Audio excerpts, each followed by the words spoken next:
everyone. We're back with more Barnstable This Morning on this Monday morning. I'm Sarah Colvin, and joining me live in studio, Town Manager Tom Lynch. Tom, good morning. Good morning. How are you doing, Sarah? I'm doing well, thank you. How are you? Did you have a good weekend? I did. Slightly productive, which is always good. Oh, can't miss with that. So that's right. How about yourself? Not bad at all. Good. Well, we've got a number of things to talk about. One, we'll start with safety here in Town Hall. Of course, we're a public building, so that provides a little bit of challenge, I think, sometimes for us. Well, we've been working with some of the counselors and also, naturally internally, reviewing all of our safety procedures.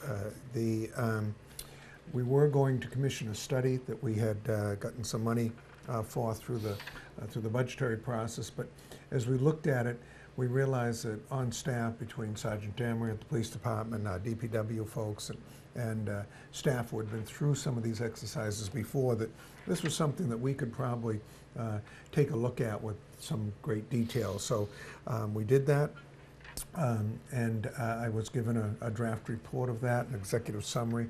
They had short range, intermediate, and long range, actually not just goals, but actually things we could actually do. So some of them would involve, I think, additional planning and also, funding resources that we might need.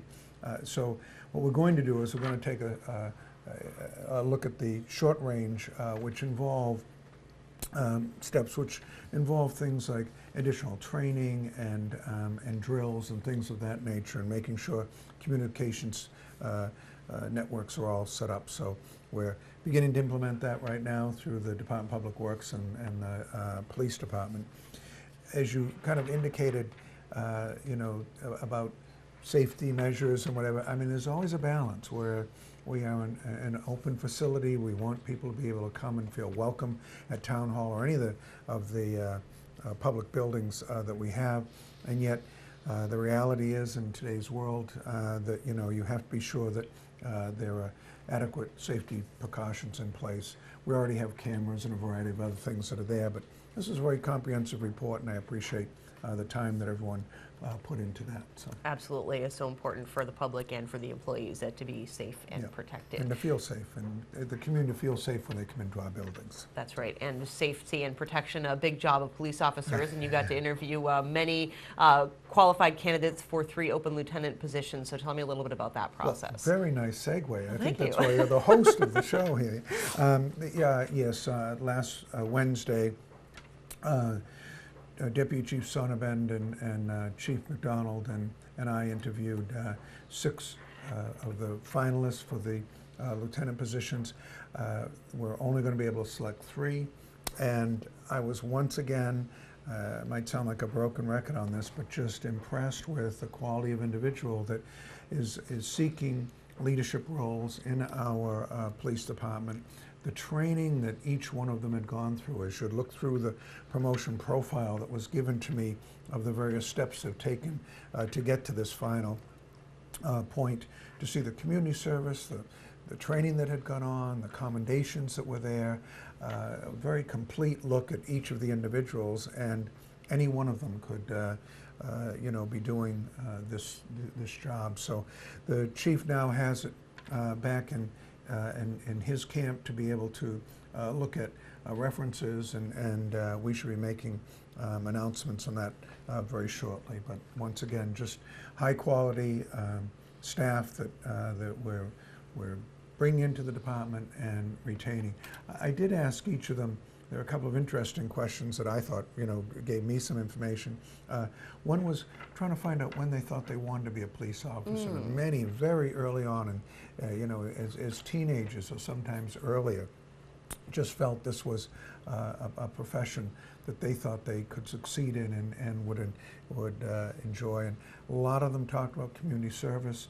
Some had been policemen, gone on and done something else, and wanted to come back. So it was a, and then the other thing, they all have field training offices, and that was something that I was wondering about how it worked for them when they first came on the department. Did they feel welcomed? How'd that all work? Because some had been on, 20 years ago, others, less than that, and they all could reflect back on the individuals that helped mentor them. Some with very positive experiences, others with, mixed reviews as to what happened, because They're all different personalities out there, but all of them learned a lot from their mentors, and I think it spurred them on to become field training officers as well. And of course, that's the individual that when a rookie comes on to the force, he or she travels for several months with one or sometimes a variety of field training officers, and kind of gets a feel for what it's really like out there. Absolutely. So we'll look forward to seeing who the candidates are, or who the new lieutenants will be. Let's talk about the shooting ranges survey. Barnstable I-Forum's gotten some action lately over the weekend, last week. Lots of people chiming in and commenting on the future of the range. Well, you know, the council have been looking for some feedback from the community and from the users of the range. We sent over 2,000 applications to previous permit holders and have gotten a very positive response on that in terms of the numbers that we've gotten that return their surveys. It was also felt that we should not just look at those that use the range, but those that might have other opinions on it, pro and con. And so we put together a few questions. In the I-Forum, you do have to go in and sign in, but we do encourage people to participate in this community discussion, because it'll help our policymakers as they wrestle with what the next steps are on the range. Absolutely, really important to see how the community feels. The other thing I wanted to mention was affordable housing, Yes. because we talk a lot about that. You know, the Village Green Apartments off of Independence Drive opened 60 new affordable units on October 15th at a well-attended and celebratory ribbon cutting, because it's you know, we haven't had a lot of projects that have brought on additional rental housing.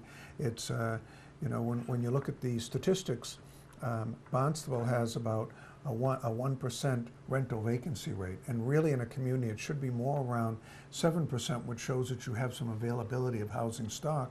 So when people need to move or have a rental situation, there's, you know, housing available. And in our case, we have very little of that. So this was a major step forward. It was phase one.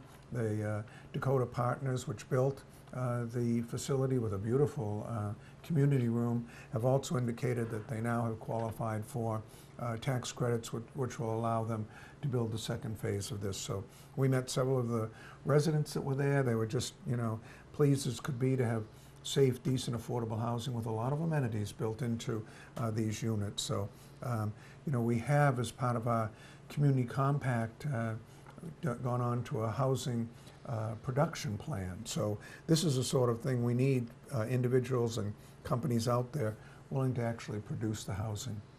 And it's kind of the same way with the Aging in Barnstable Forum that you mentioned. You know, this booklet that we've had that was put out by the UMass Gerontology Department.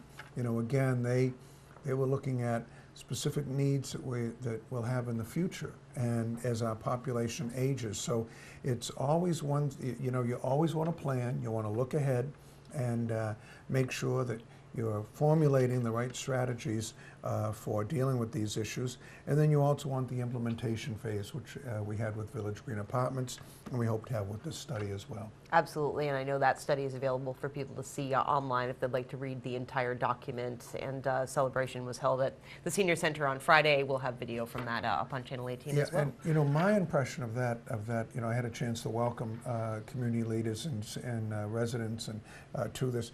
You had folks from the transportation world, the political world, from the congressman's office, right on down. Representative Hunt and Representative Manna were there. You also had a lot of healthcare providers, folks from the United Way, a real mixed group that was there to look at it. And of course, the Friends of the Barnstable Senior Center have been very active in helping to fund a portion of the study, and they're very interested in you know, what services and what are the needs that are going to be out there and how do we plan for it. So I was very impressed with that, the organization of that whole event. Wonderful. Well, Tom, I thank you so much as always for coming down and joining us on the program, and we'll check in with you again next Monday. Thank you, Sarah. Thanks much. Tom Lynch, of course, our town manager. Going to head over to the schools next to learn a little bit about bus safety here on Barnstable.